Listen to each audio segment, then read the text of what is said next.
Monsieur Bédard, d'abord, parlez-moi j'ai le goût de dire du moral des gens sur le terrain, des propriétaires et des opérateurs de commerce ici. Je vous dirais qu'ils sont résignés, mais ils sont résilients aussi, d'une certaine façon. Malgré la situation, il y a de l'entraide beaucoup qui se fait d'un commerçant à l'autre, envers aussi ceux qui sont ouverts versus ceux qui ont l'obligation d'être fermés. Donc, une belle solidarité par rapport à tout ce qui se passe présentement. On aurait tendance à croire le contraire, mais il y a quand même une bonne proportion de commerces qui demeurent ouverts actuellement, juste sur quartier ici. Là. Oui, bien, on avait la chance, en fait, d'avoir plusieurs commerçants qui étaient dans les services essentiels, que ce soit alimentaire, aux pharmacies, services de soins. Donc, ces commerçants-là ont eu la possibilité de rester ouverts et ils le sont. Et puis, c'est bien important parce qu'on a une population de proximité qui est assez importante ici dans le quartier. Alors, ça leur permet de bénéficier de ces services-là. Quelle est la proportion des commerces ouverts? Bien, ça tourne à peu près autour de 30 là, de commerçants qui sont ouverts versus le nombre de personnes et de commerces qui sont ouverts habituellement dans le quartier. Vous m'avez parlé de la résilience tout à l'heure lorsqu'on a annoncé que le délai de fermeture était prolongé jusqu'au 4 mai. Est-ce que ça entre ça aussi dans la résilience? Cette réaction-là, vous avez senti? Oui, en effet, mais en même temps, c'est sûr que pour certains, c'est vraiment très, très difficile parce qu'il n'y a pas eu d'annonce concrète qui leur permettrait de voir une fin adéquate. Et en fait, la fin qu'ils présument pour le moment, c'est peut-être la fermeture définitive de leur commerce parce qu'ils ne seront pas en mesure de pouvoir sortir complètement de cette crise-là.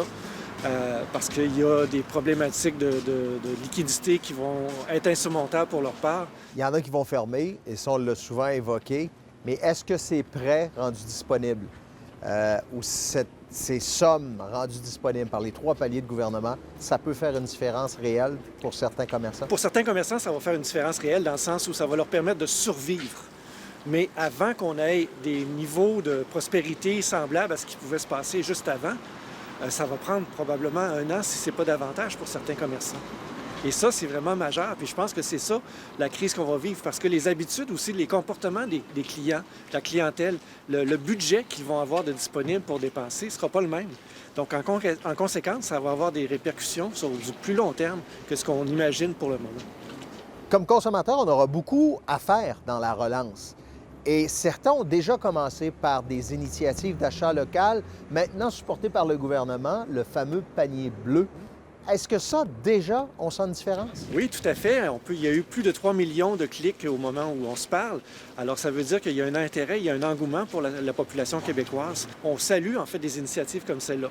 C'est pas la solution miracle, mais c'est, dans le moment présent, une solution intéressante qui permet de répertorier dans un seul endroit l'ensemble de l'offre des commerces qui sont de proximité pour les citoyens. Sentez-vous que le client réalise maintenant l'importance d'acheter local?